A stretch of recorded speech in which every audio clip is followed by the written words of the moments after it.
Bom dia, meninos.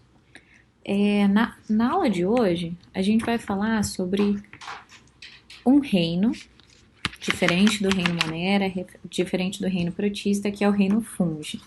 Foi para vocês, junto com a publicação, uma cópia. E eu gostaria que vocês tivessem no caderno para vocês acompanharem com essa aula, para ficar um pouco mais fácil de entender quais são os pontos de fato importantes de você fixar. Não se preocupe que se ficar alguma dúvida, agora com as nossas aulas online a gente pode tirar e isso será revisitado de uma outra forma pelas aulas ao vivo. Então vamos lá. Vimos até agora o reino Monera, que é o reino das bactérias, vimos o reino protista, de protozoários e algas, e agora a gente vai ver o reino fungi. Lembrando que desses três, o único que pertence ao reino Monera, ao domínio Procária é o reino Monera. Então todos os outros, desde então, eles pertencem ao domínio Eucária, são aqueles que têm células eucariontes.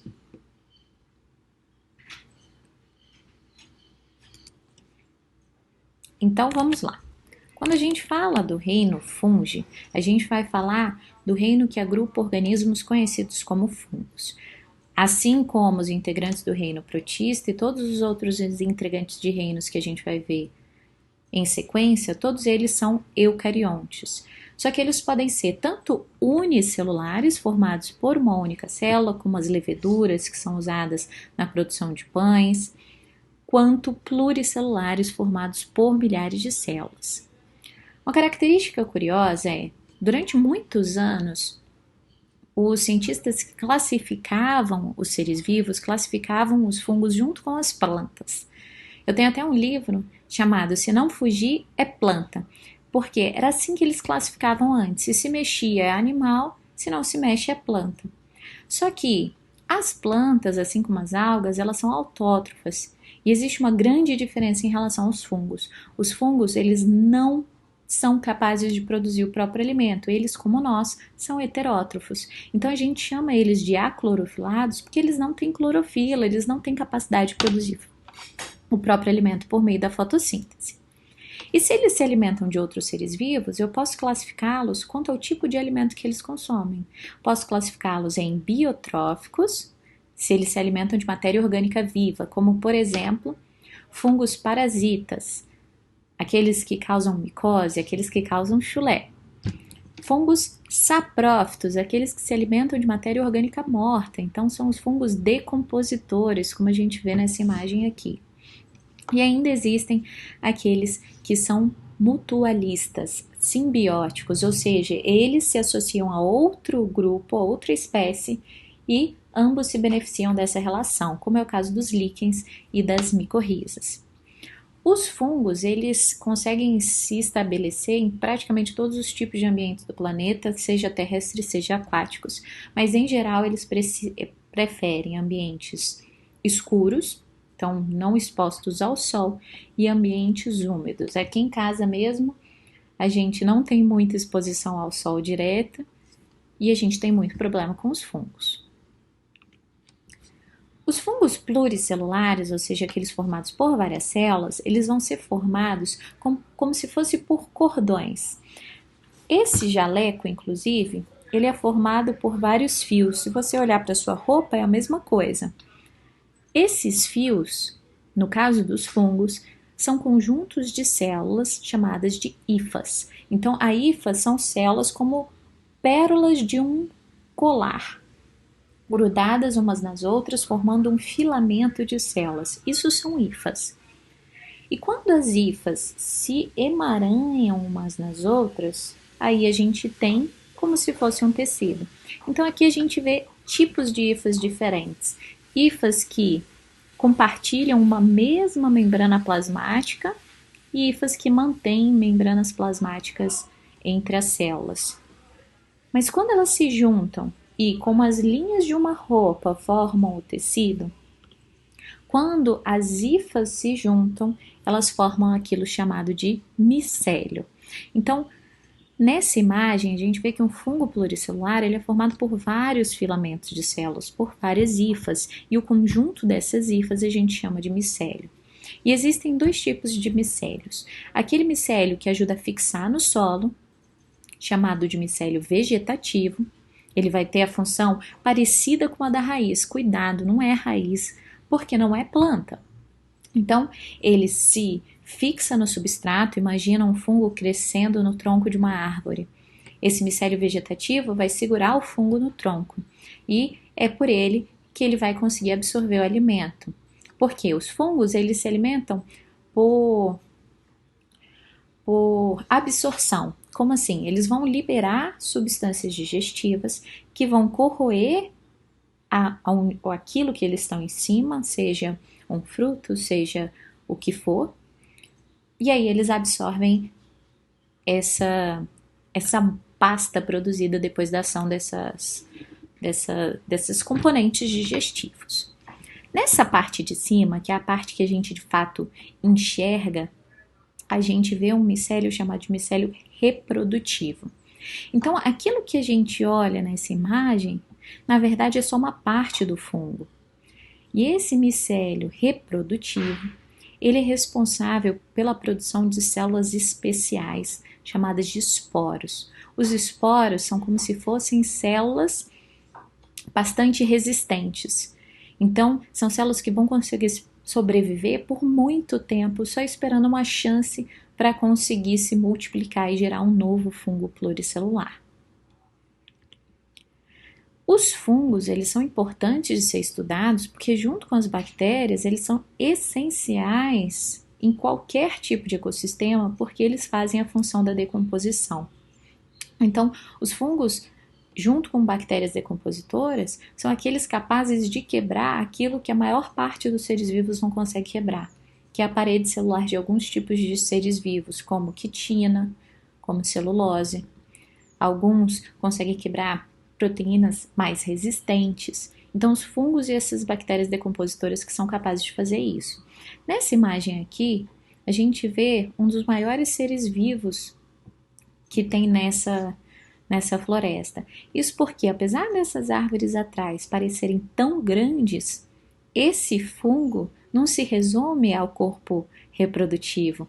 Tem um corpo vegetativo único debaixo do solo, gigantesco, que se espalha por mais de 600 hectares de floresta. Então, por muitos é considerado o maior ser vivo do planeta. A gente fala de fungos simbióticos, aqueles que se associam com outras espécies e ambas as espécies se beneficiam. Um dos exemplos é a micorriza.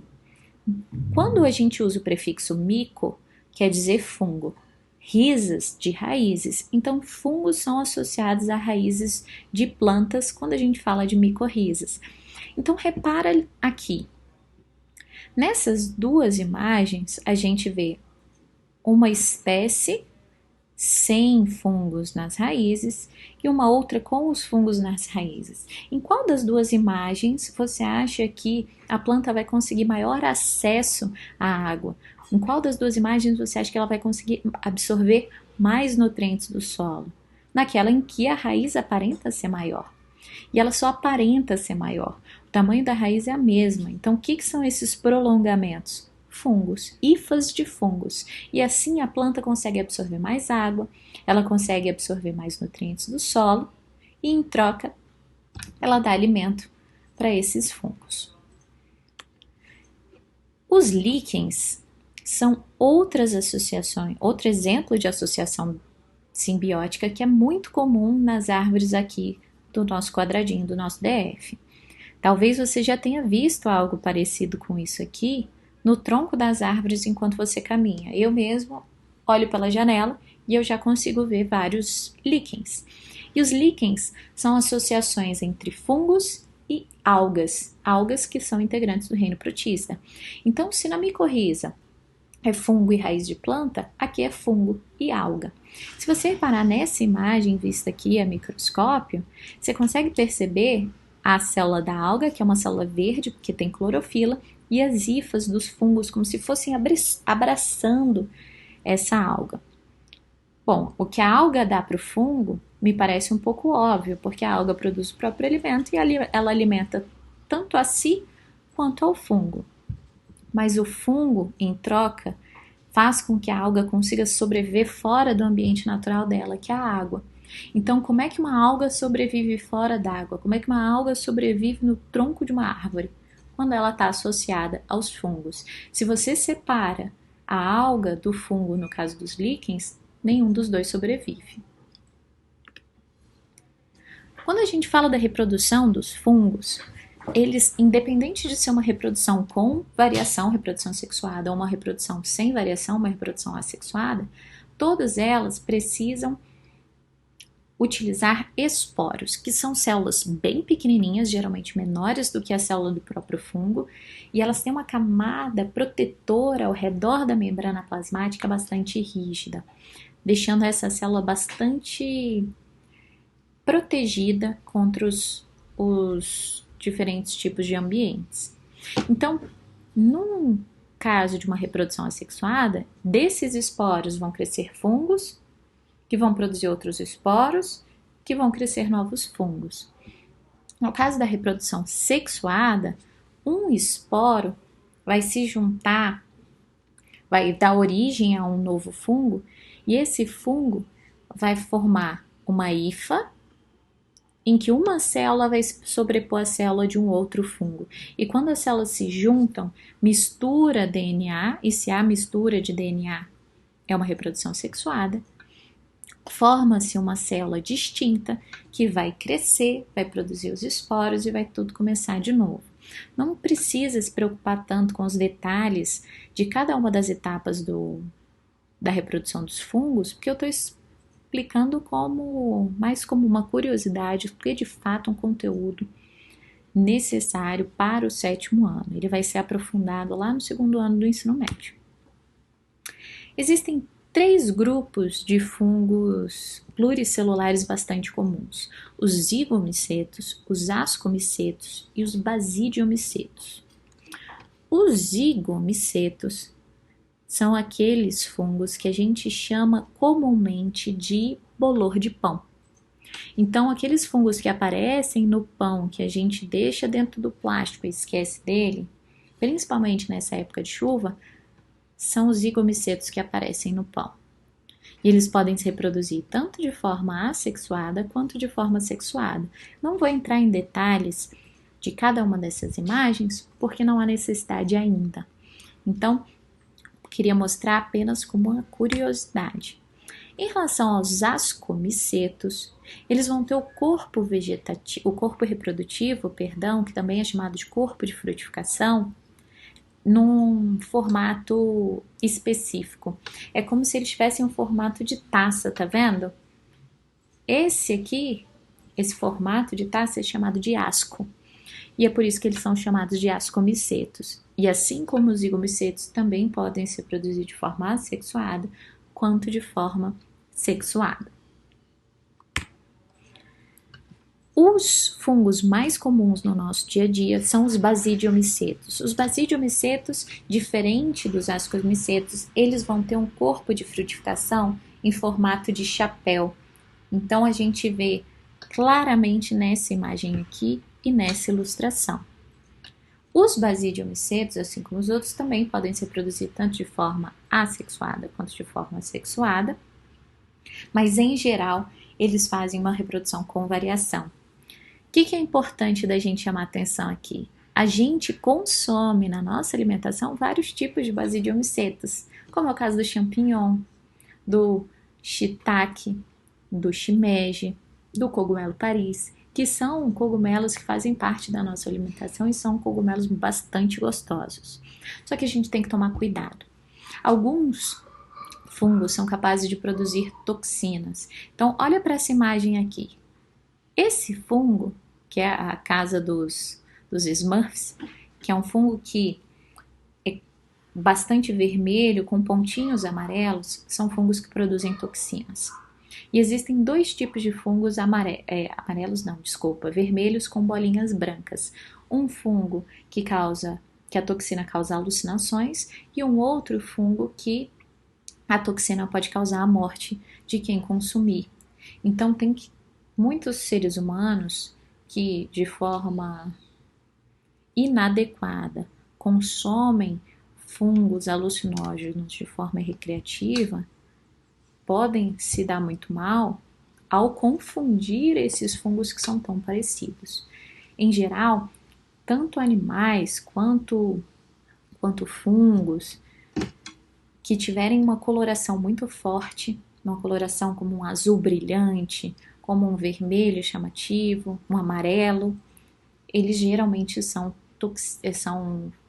seres vivos tóxicos, então tem que tomar cuidado com esse tipo de ser vivo. Então, se você estiver fazendo uma trilha, encontrar algo que você desconhece, que é bastante colorido, toma cuidado, porque é perigoso.